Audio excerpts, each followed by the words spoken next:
Hello everybody and welcome back to my channel. I am Achal and in this today's video I am going to cover a paper named Constitutional Studies and Fundamental Duties.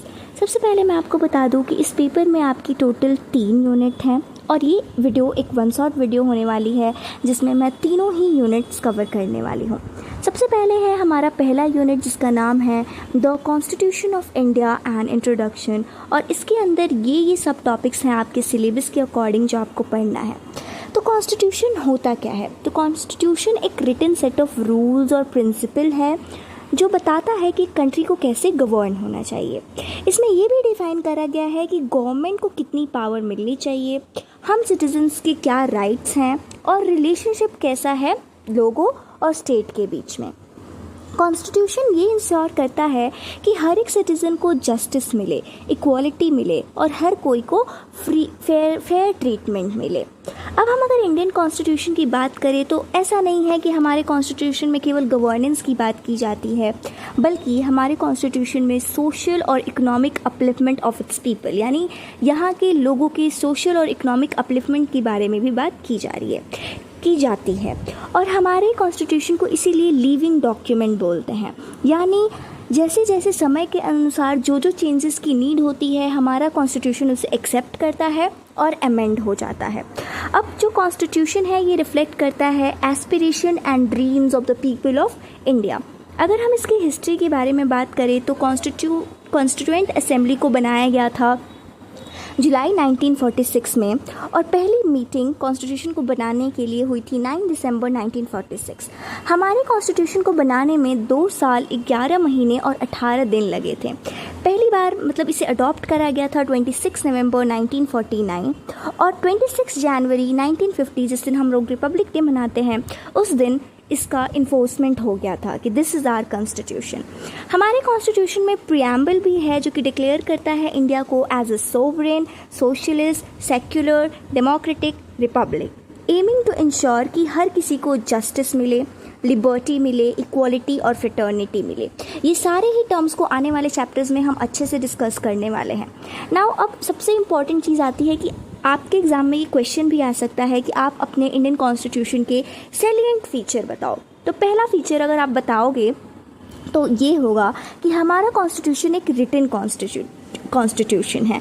Like the USA, India has clearly written constitution. अब Britain does not have written document but India does. यहाँ पे आप ये चीज़ लिखोगे। दूसरा आप feature बताओगे कि जो हमारा कॉन्स्टिट्यूशन है ना वो लॉन्गेस्ट कॉन्स्टिट्यूशन है पूरे ही वर्ल्ड में। ओरिजिनली हमारे कॉन्स्टिट्यूशन में 395 आर्टिकल्स हैं, 8 शेड्यूल्स हैं और जैसे जैसे अभी अमेंडमेंट्स होते हैं तो और भी चीज़ें एडेड होती जाती हैं। अब लॉन्ग इसलिए है क्योंकि इंडिया एक डाइवर्स कंट्री है, यानी हमारे यहाँ different caste, different religion, different language बोलने वाले लोग रहते हैं। हमारी पॉपुलेशन भी एक बहुत बड़ी पॉपुलेशन है और कई प्रॉब्लम्स भी, अब पॉपुलेशन बड़ी है तो प्रॉब्लम्स भी आ जाती हैं जैसे पॉवर्टी, इलिटरेसी और इसीलिए कई स्पेशल प्रोविजंस लाने पड़े कॉन्स्टिट्यूशन में ट्राइबल एरियाज़ के लिए। डीपीएसपीज़ को इंक्लूड करा गया लोगों की भलाई के लिए और इसी सब वजहों की वजह से हमारा जो कॉन्स्टिट्यूशन है वो सबसे लॉन्गेस्ट है। तीसरा फीचर आप बताओगे सुप्रीमेसी ऑफ द कॉन्स्टिट्यूशन, यानी जो हमारा कॉन्स्टिट्यूशन है it's above all authorities including parliament. Even amendment must not violate the basic structure. अब ये चीज़ है ना कि कॉन्स्टिट्यूशन इतना सुप्रीम है कि हर कोई इसे सबसे ऊपर रखता है। अब अगर हमें कुछ चेंजेस लाना भी होता है ना कॉन्स्टिट्यूशन में तो बेसिक स्ट्रक्चर को बिना छेड़छाड़ किए बस बाहरी एक चेंज जब ज़रूरत पड़ी तो चेंज लाया जा सकता है, लेकिन जो कॉन्स्टिट्यूशन का ऑलरेडी जो बेसिक स्ट्रक्चर है उसमें कुछ बदलाव नहीं आएंगे। चौथा फीचर है judicial review, check and balance, यानी court can strike down laws that go against the constitution. मान लो कोई गवर्नमेंट है और कोई भी है जो कॉन्स्टिट्यूशन को वायलेट कर रहा है तो वहाँ पे जो कोर्ट है वो खड़ी होती है, यानी उसके अगेंस्ट खड़ी हो जाती है। मतलब कॉन्स्टिट्यूशन के किसी भी रूल को वायलेट नहीं करना है। Parliament is powerful but not unlimited unlike in Britain. पांचवा फीचर आप बताओगे blend of federal and unitary feature, यानी हमारे कॉन्स्टिट्यूशन में ये लिखा हुआ है कि हमारे पास फेडरल स्ट्रक्चर होगा, यानी ऐसा नहीं होगा कि किसी एक को पूरी पावर दे दी जाएगी कि वही इंसान सारी डिसीजंस लेगा, सब कुछ वो करेगा। ऐसा नहीं है। हमारे कॉन्स्टिट्यूशन में पावर को बांट दिया गया है सेंटर और स्टेट लेवल पे, लेकिन फिर भी सेंटर को थोड़ा स्ट्रॉन्ग रखा गया है, सिंगल जुडिशरी रखा गया है, single citizenship and central control over services IAS and IP। अब आ जाते हैं अपने पहले टॉपिक पे, जो कि है फेडरल रिपब्लिक। फेडरल रिपब्लिक यानी एक ऐसा फॉर्म ऑफ गवर्नमेंट जहाँ पे जो पावर है ना वो डिवाइडेड होगी, किसके किसके बीच में, सेंट्रल अथॉरिटी और वेरियस स्टेट गवर्नमेंट के बीच में। और यहाँ पे जो हेड होगा ना वो इलेक्टेड होगा, कोई हेरिडिटरी हेड नहीं होगा कि ये राजा हेड था तो अब उसका बेटा हेड बनेगा, ऐसा नहीं होगा। इसको आप समझो, जस्ट फॉर एग्जांपल ऐसा इमेजिन करो आप कि इंडिया ना एक बहुत बड़ा घर है और इस घर में ना बहुत सारे कमरे हैं। तो घर को मानो इंडिया और इन कमरों को मानो कि छोटे छोटे मतलब जो स्टेट्स हैं वो। अब जो स्टेट्स हैं ना इनका भी खुद का रूल है फॉर देयर डेली लाइफ, लेकिन जो पूरा हाउस है इसमें एक मेन गार्जियन है और उन्हें समझो सेंट्रल गवर्नमेंट जो सबकी देखभाल करते हैं। वैसे ही फेडरल का मतलब है centre and state share power, यानी पावर को बांट दिया गया है सेंटर और स्टेट में। और फेडरल रिपब्लिक, दो सेंटेंस थी ना, तो अब रिपब्लिक का मतलब है कि कोई राजा और कोई रानी नहीं रहेंगे, यहाँ जो लीडर है ना ये हम सेलेक्ट करेंगे, हम लोग इलेक्ट करेंगे। और पावर डिवाइडेड है यूनियन लिस्ट, स्टेट लिस्ट और कंकरेंट लिस्ट में। कन्फ्यूज़न ना हो इसलिए ये लिस्ट बना दी गई है कि किस किस चीज़ पे कौन सबसे ज़्यादा पावरफुल है। अब ये इम्पॉर्टेंट इसलिए है क्योंकि अगर हम अपने देश में, हमारा देश इतना डाइवर्स है और इस डाइवर्सिटी में अगर हम यूनिटी बना के रखना चाहते हैं तो हमें ये बैलेंस करने के लिए ये काम करना पड़ेगा। And state have freedom, state के पास भी फ्रीडम है, लेकिन India stays on one strong nation. अब दूसरा टर्म था आपका रूल ऑफ लॉ। तो रूल ऑफ लॉ का डेफिनेशन है कि the law is supreme and applies equally to all individual regardless of their status और पोजीशन। यानी गरीब हो, अमीर हो, काला हो, गोरा हो, प्राइम मिनिस्टर हो या कोई पियोन हो, रूल ऑफ लॉ सबके लिए सेम है। इसको आप इमेजिन करो, मान लो एक गेम है और सारे ही प्लेयर्स को एक ही रूल फॉलो करना है। और जो rule of law means that even prime minister भी उस लॉ को फॉलो करेंगे, लॉ से बड़ा कोई नहीं है। और इस कॉन्सेप्ट को दिया था एवी डाइसी ने, जिन्होंने बोला था कि हर कोई इक्वल है लॉ के सामने, law rules over everything and जजेस are independent and free to decide fairly. लेकिन जजेस को सबसे ऊपर रखा गया कि वो थोड़े इंडिपेंडेंट हैं और वही डिसीजंस लेंगे। अब ये रूल ऑफ लॉ इंपॉर्टेंट क्यों है? क्योंकि ये सिटीजन को बचाता है। मान लो कोई इंसान है और वो सबसे ज़्यादा पावरफुल हो गया, रूल से भी ज़्यादा पावरफुल हो गया, तो वो हो सकता है कि वो गरीबों को अच्छे से ट्रीट ना करे, तो लोगों को, जो आम जनता है उसको कोई अब्यूज़ ना कर पाए, उस चीज़ को बचाने के लिए और अपनी डेमोक्रेसी को ऑनेस्ट और फेयर रखने के लिए हमारा रूल ऑफ लॉ ज़रूरी है।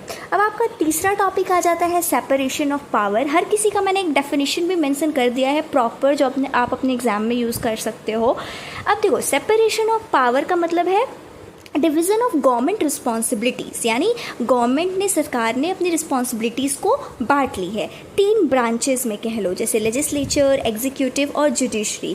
ये इसलिए किया गया है कि ऐसा ना हो कि पावर किसी एक के हाथ में चला जाए, इसीलिए रिस्पॉन्सिबिलिटी भी बढ़ गई है। जस्ट फॉर एग्जांपल आप सोचो एक रेस्टोरेंट है और रेस्टोरेंट में लाइक कई लोग हैं, एक इंसान ऑर्डर ले रहा है, एक खाना बना रहा है, एक सर्व कर रहा है। उसी तरह हमारे सरकार ने क्या किया है, तीन ब्रांचेस बना दी है, जिसमें जो लेजिस्लेचर होता है वो लॉ को बनाता है, एग्जीक्यूटिव जो होता है वो लॉ को इम्प्लीमेंट करता है, और जो जुडिशरी होता है ना ये चेक करता है लेजिस्लेचर और एग्जीक्यूटिव को कि क्या ये फेयरली काम कर रहे हैं। अब इस सेपरेशन का मतलब है, this separation means no branch gets total control and each one can keep a check on the other. यानी ऐसे जब रहेगा, रिस्पॉन्सिबिलिटी बटी है तो हर कोई का निगाह, लाइक हर कोई एक दूसरे पे चेक एंड बैलेंस वाला काम कर सकता है। और ये इंपॉर्टेंट इसलिए है क्योंकि अगर ये रहेगा तो डिक्टेटरशिप जैसी चीज़ नहीं आएगी, मतलब किसी एक इंसान या किसी एक ब्रांच के हाथ में पूरी पावर नहीं जा पाएगी। अब दूसरा टर्म है सोवर्निटी। इसका डेफिनेशन है कि इसका मतलब है कंट्री के पास कंप्लीट पावर है अपने लॉज बनाने के लिए, अपने डिसीजन बनाने के लिए। कोई भी बाहरी देश या कोई भी बाहरी इंटरफेरेंस आके हम पे कब्जा नहीं कर सकता है। जस्ट फॉर एग्जाम्पल इंडिया अपना खुद का बॉस है और we are not ruled by any outside force like British any more. हम अपने लॉज खुद डिसाइड करते हैं, हम अपने लीडर्स खुद चुनते हैं और कोई भी फॉरेन कंट्री आके हम पे कंट्रोल नहीं कर सकती है। ये है सोवर्निटी का मतलब। अब ये जो सोवर्निटी है ना, ये लोगों को फुल फ्रीडम देता है, अथॉरिटी देता है कि आप अपना फ्यूचर सेव करो जैसा आप सेव करना चाहते हो। दूसरा टर्म है सोशलिज्म। सोशलिज्म का मतलब होता है एक ऐसा सिस्टम जहाँ पे वेल्थ और रिसोर्स को डिस्ट्रीब्यूट किया जाए काफ़ी फेयर तरीके से। इससे क्या होगा कि इनइक्वालिटी को घटाया जाएगा और हर एक सिटीज़न के हक में काम किया जाएगा। इंडिया ऐसा मानता है कि हर किसी को फेयर चांस मिलना चाहिए। ऐसा नहीं है कि जो बस अमीर हैं उन्हें मिलना चाहिए। और गवर्नमेंट हेल्प करता है पुअर को, लाइक कुछ स्कीम्स लगा के। Banks, railways etcetera are publicly owned to serve all, हर किसी को सर्व करने के लिए। फ्री एजुकेशन प्रोवाइड करी जाती है, हेल्थ केयर, फूड प्रोग्राम। तो ये जो काम है ना, ये है सोशलिज्म। और ये जो वर्ड सोशलिस्ट था, इसे ऐड करा गया था हमारे प्रियम्बल में 42nd अमेंडमेंट 1976 के बाद। अब ये ज़रूरी क्यों है कि अगर हमारे ऐसे कॉन्स्टिट्यूशन प्रियम्बल में ये सोशलिज्म जब रहेगा और ऐसा ग्राउंड पे भी ऐसा काम हो रहा है, तो इसकी वजह से हमारे जो सोसाइटी है हमारी, वो एक इक्वल सोसाइटी बनेगी जहाँ पे हर किसी की जो बेसिक नीड है उसे पूरा किया जाएगा। अब है डेमोक्रेसी। अब डेमोक्रेसी तो हम सब जानते हैं, एक ऐसा फॉर्म ऑफ गवर्नमेंट जहाँ पे जो पावर है वो लोगों के हाथ में है, लोग ही चूज़ करेंगे अपने लीडर को, और फ्री और फेयर इलेक्शन जहाँ पे होता हो। अब डेमोक्रेसी में वी द पीपल, जो 18+ के लोग हैं जो वोट कर सकते हैं, हम हैं किंग मेकर और हम हैं queen makers. So we choose our leaders and we can remove them in the next election. सब कुछ हमारे हाथ में है कि अगर हमारा मन कि ये पार्टी अच्छी काम कर रही है तो हम उसे वोट देंगे, ये काम अच्छी नहीं कर रही है तो हम उसे तुरंत अगले इलेक्शन में हटा भी सकते हैं। ऐसा भी नहीं है कि जो कोई भी लीडर है वो हमेशा के लिए पावर में रहेगा फॉरएवर बिना अप्रूवल के, ऐसा नहीं है। India has parliamentary democracy with regular election, यानी हर 5 साल के बाद इलेक्शंस होती है। फ्री स्पीचेस और मीडिया फ्रीडम भी है, मीडिया को जो सच्चाई दिखती है वो दिखाते हैं। अब ये इम्पॉर्टेंट इसलिए है क्योंकि डेमोक्रेसी जो है वो वॉइस देता है हर एक सिटीज़न को। It keeps power in people's hand and also it ensures accountability. आगे की टॉपिक है सेक्युलरिज्म एंड सर्वधर्म समभाव। सबसे पहले सेक्युलरिज्म क्या होता है? सेक्युलरिज्म का मतलब ये है कि जो स्टेट है, जो गवर्नमेंट है, ये हर एक रिलीजन को इम्पोर्टेंस देता है। ऐसा नहीं है कि किसी एक रिलीजन को फेवर कर रहा है, हर एक रिलीजन को इक्वल दर्जा दिया जाता है। ऐसा नहीं होता है कि किसी एक को प्रमोट किया जा रहा है, किसी एक को फेवर दिया जा रहा है। अब इंडिया जो है ना, ये इट्स लाइक अ गार्डन जहाँ पे बहुत सारी फ्लावर्स हैं। हिंदुइज़्म, इस्लाम, क्रिश्चियनिटी, सिखिज़्म, बुद्धिज़्म, जैनिज़्म, ये सब मालूम फ्लावर्स हैं और इंडिया एक गार्डन की तरह है। तो सेक्युलरिज्म का मतलब ये है कि जो गवर्नमेंट है, ऐसा नहीं हो किसी एक फ्लावर को ही प्रीफर करेगा कि ये अच्छा फ्लावर है, ऐसा नहीं है। वो हर किसी को इम्पोर्टेंस देगा। अब जो ये कॉन्सेप्ट है सर्वधर्म समभाव, इसका मतलब है सारे रिलीजन इक्वली रिस्पेक्टेड हैं और लोग फ्री हैं। जिसकी जो मर्जी वो रिलीजन वो फॉलो कर सकता है, प्रैक्टिस कर सकता है, जिसका मन जहाँ लगे। और ये जो टर्म है इसे महात्मा गांधी ने पॉपुलराइज़ करा था, प्रमोट करा था, religious harmony by using this term.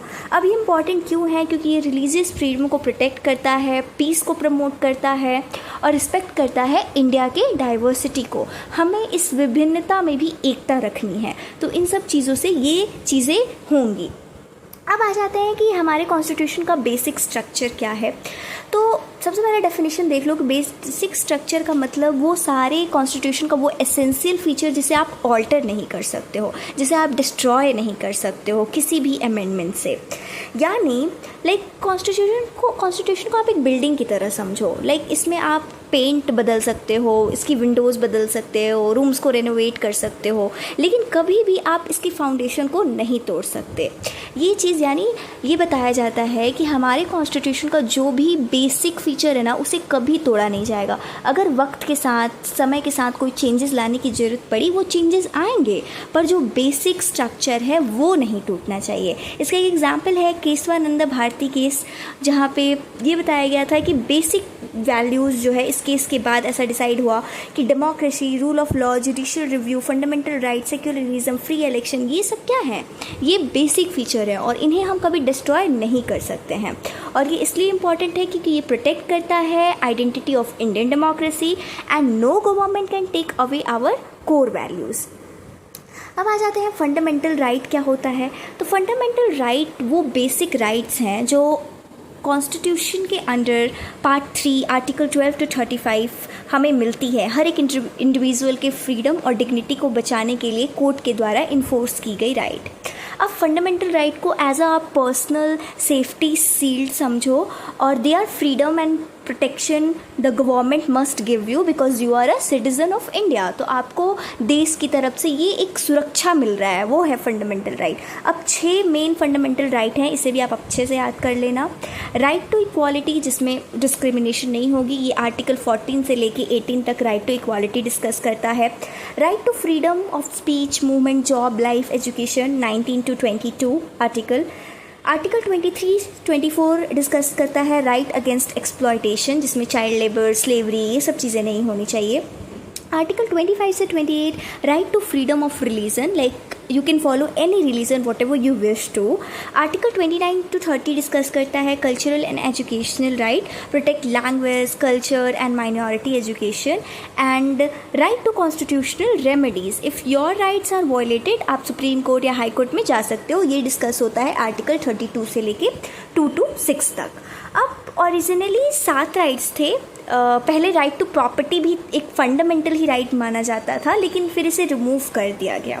अब सबसे इम्पॉर्टेंट टॉपिक आ जाता है डीपीएसपी। इससे एक सवाल तो बनता ही है हर बार, तो इसे आप अच्छे से पढ़ना। सबसे पहले इसकी एक डेफिनेशन देखो कि डीपीएसपीज जो है ना, ये गाइडलाइंस की तरह होते हैं जो दिए गए हैं आर्टिकल 36 से लेके 51 पार्ट 4 में इंडियन कॉन्स्टिट्यूशन को, जो हेल्प करते हैं गवर्नमेंट को लॉज और पॉलिसी फ्रेम करने के लिए। अब ये जो है ना, ऐसा नहीं है कि जस्टिस के लिए या इस चीज़ के लिए इसे फ्रेम किया जाता है, नहीं, ये सोसाइटी के वेलफेयर के लिए फ्रेम किया जाता है। अब जैसे देखो, if a fundamental right are about what government must not do to you, DPSPs are about what the government should try to do to you, यानी हमारे भलाई के लिए सरकार को क्या करना चाहिए। ये सारी चीज़ें डीपीएसपी में मेंशंस हैं। ये जस्ट फॉर, आप मान लो इसे as a to do list है सरकार की, एक बेटर सोसाइटी बनाने के लिए हमें क्या क्या करने चाहिए, जैसे equal pay for equal work, free education and health care, protection of environment, support of weaker section, ये सब चीज़ें। अब डीपीएसपी ऐसा है कि कोर्ट में इन्फोर्सेबल नहीं है, लेकिन ये it's like a moral binding. और इसे मतलब जो ये डीपीएसपी हमारे कॉन्स्टिट्यूशन में लाया गया आयरिश कॉन्स्टिट्यूशन से इंस्पायर होके। अगर आप इसकी रियल एग्जांपल देखो, जैसे जो मिड डे मील्स होती हैं स्कूल में, जो मनरेगा था जिसे महात्मा गांधी ने शुरू करा था 100 डेज स्कीम, वो is a kind of DPSP जहाँ पे सोशल वेलफेयर का काम किया जा रहा है। अब ये जो डीपीएसपी होते हैं ना, they help to create a society जो फेयर हो, इक्वल हो और ह्यूमेन हो, not just legally strong but morally good. यानी यहाँ पे डीपीएसपी में ये मेन गोल होता है कि हाँ, मोरली भी अच्छा काम कर रहे हैं, जो ज़रूरतमंद है उनकी हेल्प कर रहे हैं। और यहाँ पे आपका यूनिट 1 ख़त्म होता है। आ जाते हैं यूनिट 2 पे, जिसका नाम है कॉन्स्टिट्यूशनल वैल्यूज़, और ये सब टॉपिक्स हैं जो आपके सिलेबस के अकॉर्डिंग आपको पढ़नी है। तो सबसे पहले कॉन्स्टिट्यूशनल वैल्यूज़ क्या होती हैं? ये होती हैं कुछ कोर प्रिंसिपल्स जो हमारे प्रियम्बल में मेंशन्ड हैं, फंडामेंटल राइट्स में मेंशन्ड हैं, और डीपीएसपीज में मेंशन है कि किस तरह से कंट्री को गवर्न होना चाहिए, वो सारे कोर प्रिंसिपल। ऐसा मान लो कॉन्स्टिट्यूशन के सोल हैं, और ये जो आइडियाज़ है ना, these are like justice, liberty, equality and fraternity that hold India together, और इन सब की वजह से ही इंडिया साथ रहेगा। तो इन्हीं सारे टर्म्स को हमें डीपली इस चैप्टर में पढ़ना है। और ये सब जो है ना, दे कम हमारे फ्रीडम स्ट्रगल से। इन सारे ही टर्म्स कैसे आए? ये हमारे फ्रीडम स्ट्रगल से आए, हमारे सिविलाइजेशन से आए, और हमारे उस सपने से आए कि हमें अपने इंडिया को फेयर बनाना है, इंक्लूसिव बनाना है और एक डेवलप्ड नेशन बनाना है। और ये इसलिए ज़रूरी है क्योंकि it helps in making a just society, a free individual, a united and strong nation. और ये जो हम पढ़ने वाले हैं, ये सारे terms, these are like a foundation of Indian democracy, and even every law, every institution and every citizen must reflect this. तो सबसे पहले हमारा जस्टिस, जो इसे हम अच्छे से डिस्कस करने वाले हैं। अब जस्टिस क्या है? जस्टिस का मतलब है हर किसी को justice means giving everyone what they deserve, यानी जो इंसान जिस चीज़ का हकदार है उसे वो मिलना चाहिए। वो इंक्लूड कर सकता है सोशली, इकोनॉमिकली, पॉलिटिकली फेयरनेस, यानी एक इंसान उसका अगर राइट है तो वो उसे वो चीज़ मिलनी चाहिए, उसके साथ अनफेयर ना हो, यही है justice. Justice is about doing the right thing for everyone, treating people Fairlie not equally. अब जस्टिस ये नहीं होगा कि आप उसे इक्वल फेयर अगर ट्रीट कर रहे हो तो ये जस्टिस हो गया और आप उसके साथ फेयर ट्रीट नहीं कर रहे हो, नहीं, उसे फेयरली भी ट्रीट करना है, तब है वो जस्टिस। इसका मतलब ये भी नहीं है कि हर किसी को एक चीज़ अगर वो चाहिए भी नहीं तो उसे दे दो और बोल दो कि जस्टिस है। इसका मतलब है कि इंसान के नीड के according what is fair based on their situation, उस इंसान की सिचुएशन ऐसी है और उस चीज़ उसे ज़रूरत है, उसे दिया गया, तब वो है जस्टिस। अब 3 तरह के जस्टिस हमारे कॉन्स्टिट्यूशन में है। पहला जस्टिस है social justice. Social justice include करता है कि कास्ट के बेसिस पे कोई डिस्क्रिमिनेशन ना हो, क्लास के बेसिस पे कोई डिस्क्रिमिनेशन ना हो, जेंडर के बेसिस पे ना हो, रिलीजन के बेसिस पे ना हो, और ये है सोशल जस्टिस। इसका बेस्ट एग्जांपल है रिजर्वेशन। जैसा मैंने बोला कि सिचुएशन के अकॉर्डिंग देखा जाएगा कि उस इंसान को उस चीज़ की ज़रूरत है और दिया जाएगा, तो ये चीज़ है रिजर्वेशन आती है जो दी गई है बैकवर्ड क्लास को अपलिफ्ट करने के लिए हमारे देश में दी गई है, तो ये है सोशल जस्टिस। दूसरा अगर बात करें तो इकोनॉमिक जस्टिस, जहाँ पे वेल्थ का फेयर डिस्ट्रीब्यूशन हो और गरीबी को कम किया जाए। इसके एग्जाम्पल आ जाएंगे कुछ स्कीम जैसे MNREGA, subsidies, free ration. MNREGA जिसे महात्मा गांधी ने 100 डे स्कीम्स लगाया था, जो था दैट वाज मनरेगा। अब उसके बाद इकोनॉमिक जस्टिस के बाद आता है हमारा पॉलिटिकल जस्टिस, जहाँ पे हर किसी को बोलने का हक हो, everyone should have an equal say in government. Right to vote हो, इलेक्शन में आप कॉन्टेस्ट कर रहे हो, आपका हक है, आप एक आम जनता भी हो तो आप कॉन्टेस्ट खड़े होने का आपका मन है, आप हो सकते हो। इक्वल वैल्यू हो आपके वोट की। अब ये ज़रूरी क्यों है? जस्टिस इसलिए ज़रूरी है क्योंकि जस्टिस एक फेयर सोसाइटी क्रिएट करता है, जहाँ पे कोई भी ऐसा नहीं होगा कि कोई भी पीछे छूट जाएगा, हर किसी को चांस दिया जाएगा ग्रो करने के लिए। अब लिबर्टी का मतलब क्या होता है? लिबर्टी का मतलब आज़ादी। आज़ादी सोचने का, एक्सप्रेस करने का, विश्वास करने का, फेथ रखने का, वर्शिप करने का, बिना किसी फियर और प्रेशर के। Liberty means freedom to live your life in your own way as long as it doesn't hurt others. यानी आपको आज़ादी का मतलब है कि आप अपनी ज़िंदगी जियो जैसा आप चाह रहे हो, जैसी आपकी मर्जी है, लेकिन ऐसा भी नहीं कि आप किसी को हर्ट कर रहे हो और आप बोल रहे हो ये तो मेरी लिबर्टी है, ये नहीं। You can speak your mind, believe in any religion and choose your values. जो रिलीजन आपका मन है कि मैं इसे फॉलो करना चाहता हूँ, फॉलो करो, आपको कोई नहीं बोलेगा। अब लिबर्टी के टाइप्स जो हमारे प्रियम्बल में मेंशन्ड हैं, आप सोच सकते हो फ्रीली, आप एक्सप्रेस कर सकते हो, कुछ लिख सकते हो। You can follow any religion, you can practice any God और एनी रिलीजन। अब ये ज़रूरी क्यों है? लिबर्टी इसलिए ज़रूरी है क्योंकि डेमोक्रेसी को अगर फ्री और अलाइव बनाना है तो लिबर्टी सबसे इम्पॉर्टेंट है। इसके बिना citizen would live in fear और साइलेंस। और फिर डेमोक्रेसी का मतलब ही क्या? इक्वालिटी, ये तो बहुत ईजी है, आप समझ जाओगे कि जहाँ हर कोई इक्वली ट्रीट किया जाए लॉ के सामने, हर किसी को इक्वली अपॉर्चुनिटी मिले, किसी को डिस्क्रिमिनेशन ना किया जाए, जहाँ पे गरीब अमीर में कोई फ़र्क ना हो, आदमी औरत में कोई फ़र्क ना हो, काले गोरे में कोई फ़र्क ना हो, रिलीजन कास्ट में कोई फ़र्क ना हो, और लॉ के आगे सब सेम हो, और हर किसी को इक्वल चांस मिले पढ़ने का, जॉब लेने का और अपनी लाइफ डिग्निटी के साथ जीने का। तो यहाँ था ये इक्वालिटी। अब कॉन्स्टिट्यूशन जो है ना, कुछ आर्टिकल्स में गारंटी करता है इक्वालिटी। लाइक आर्टिकल मैंने आपको ऊपर भी पढ़ाया कि क्या क्या फंडामेंटल राइट्स हैं हमारे। उसमें था आपका राइट टू इक्वालिटी, जिसमें आर्टिकल 14 है इक्वालिटी बिफोर लॉ, 15 है नो डिस्क्रिमिनेशन, 16 है equal opportunity in public job, 17 है एंड ऑफ टचेबिलिटी, और आर्टिकल 18 है कि नो टाइटल लाइक सर और राजा। ये है इक्वालिटी। अब ये इंपॉर्टेंट है क्योंकि यूनाइटेड और फेयर सोसाइटी बनाने के लिए समानता तो बहुत ज़रूरी है। अब आ जाते हैं फ्रेटर्निटी। फ्रेटर्निटी मतलब भाईचारा, उस सिटीज़न के बीच में ब्रदरहुड की फीलिंग को इंश्योर करना, प्रमोट करना, और dignity individual, the dignity of the individual and unity and integrity of the nation, इन सब चीज़ों को इंश्योर करते हुए। अब फ्रेटर्निटी है ना, इसका मतलब है इट्स ऑल अबाउट सेइंग कि हम सबसे पहले इंडियंस हैं, हम क्या है, हम भारतीय हैं सबसे पहले। और हालांकि ऐसा हो सकता है कि हम अलग भाषा बोलते हैं, साउथ इंडियन के लोग अलग भाषा बोलते हैं, नॉर्थ इंडियन के लोग अलग भाषा बोलते हैं, हम अलग रिलीजन फॉलो करते हैं, कोई मुस्लिम हो सकता है, कोई हिंदू हो सकता है, कोई डिफरेंट कास्ट से बिलोंग कर सकता है। लेकिन फ्रेटर्निटी क्या है, जब हम बोले कि we all are Indian first. और फ्रेटर्निटी के 3 पार्ट्स हैं, जैसे सबसे पहले डिग्निटी ऑफ इंडिविजुअल, यानी हर किसी को एक वो सेल्फ रिस्पेक्ट वाली चीज़, रिस्पेक्ट के साथ, सेल्फ वर्थ के साथ ट्रीटमेंट होनी चाहिए।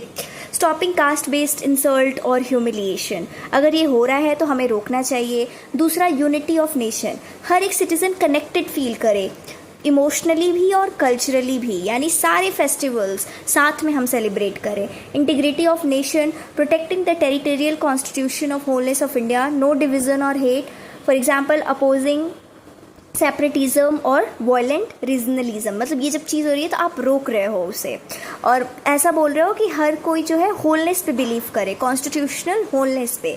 अब फ्रेटर्निटी ज़रूरी क्यों है? Because it helps to bind the diverse India together. अगर ये भाईचारा नहीं होगा तो हम सब ऐसे अलग अलग हो जाएंगे और जो हमारा देश है वो टूट जाएगा। तो अपने देश को ऐसे कनेक्टेड रखने के लिए वी नीड दिस फ्रेटर्निटी। और यहाँ पे यूनिट 2 एंड्स। हमारी यूनिट 3 है फंडामेंटल ड्यूटीज़, और इसके कुछ सब टॉपिक्स हैं जो हमें इस चैप्टर में आपके सिलेबस के अकॉर्डिंग पढ़ना है।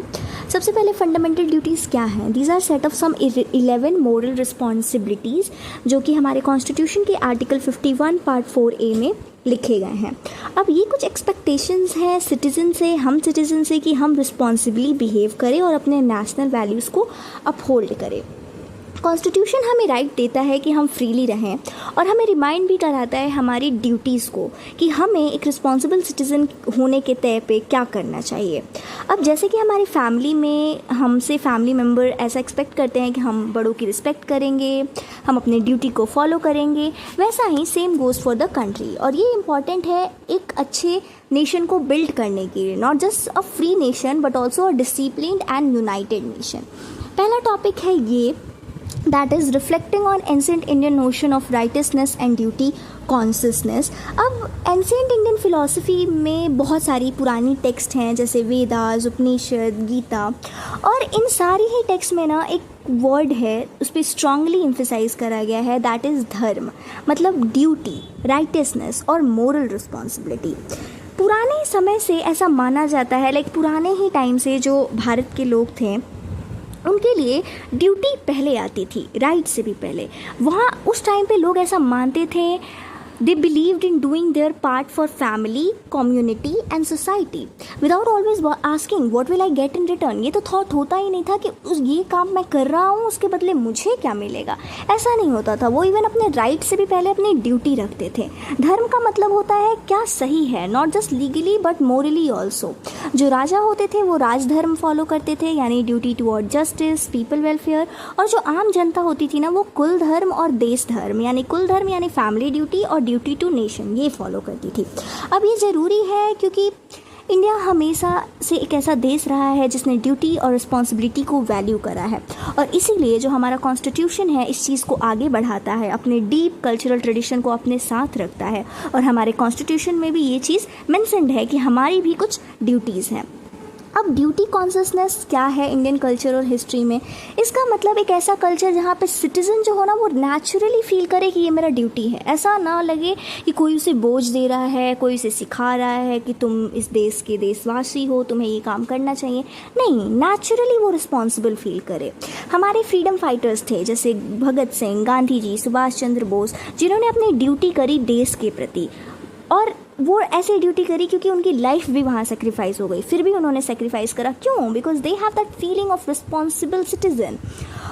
अब people help each other, respected elder, protected nature, not because of law but out of inner values, क्योंकि अंदर से वो आवाज़ आई कि हमें हेल्प करनी है एक देशवासी होने के नाते, एक भाई होने के नाते। आज भी ये ड्यूटी हम देखते हैं जब हम वोट करते हैं अपने देश के लिए, जब हम कोई पब्लिक प्लेस क्लीन करते हैं, या कोई डिजास्टर आ जाती है, बड़ी प्रॉब्लम आ जाती है देश में, तो जब एक दूसरे में सब हेल्प करते हैं तो वो हम ड्यूटी कर रहे होते हैं। और बच्चों को भी ये सिखाया जाता है कैसे आपको अपने टीचर्स, अपने एल्डर की रिस्पेक्ट करनी है। ड्यूटी कॉन्शियस सिटीज़न बनना बहुत ज़रूरी है अपने देश को स्ट्रॉन्ग, ऑनेस्ट और पीसफुल बनाने के लिए, और वो केवल अकेले कानून नहीं कर सकता है। अब फिर से फंडामेंटल ड्यूटीज़ को हम लोग अच्छे से पढ़ लेते हैं, जो कि आर्टिकल 51 में लिखा गया है। 11 हैं ये सारे, और इसे लाया फंडामेंटल ड्यूटीज़ को ऐड करा गया था, याद रखना आप, 42nd amendment of constitutional amendment of 1976 under article 51। और पहले ये केवल 10 हुआ करते थे, लेकिन जो 11th ड्यूटी है उसे ऐड करा गया था 2002 में बाय द 86th अमेंडमेंट। और आई एम सो श्योर ये एग्जाम में क्वेश्चन आ सकता है, सो आप इसे अच्छे से ये पूरे ड्यूटीज़ को याद करके जाना। 11 पहला है अपने कॉन्स्टिट्यूशन के टुवर्ड रिस्पेक्ट करना, चाहे वो हमारा नेशनल फ्लैग हो, नेशनल एंथम हो। हमें नोबल आइडल्स को फॉलो करना है, noble idol of freedom fighters को फॉलो, फ्रीडम फाइटर्स के जितने भी नोबल आइडल्स हैं उन्हें फॉलो करना है। अपने इंडिया के यूनिटी, सोवर्निटी और इंटीग्रिटी को प्रोटेक्ट करके रखना है। Defend the country and serve if it's needed.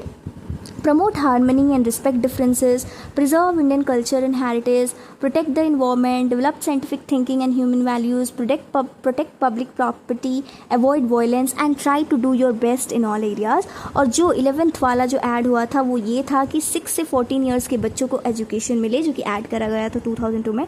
आप पूरा 11 याद कर लेना, आई एम सो श्योर ये एग्ज़ाम में आ सकता है।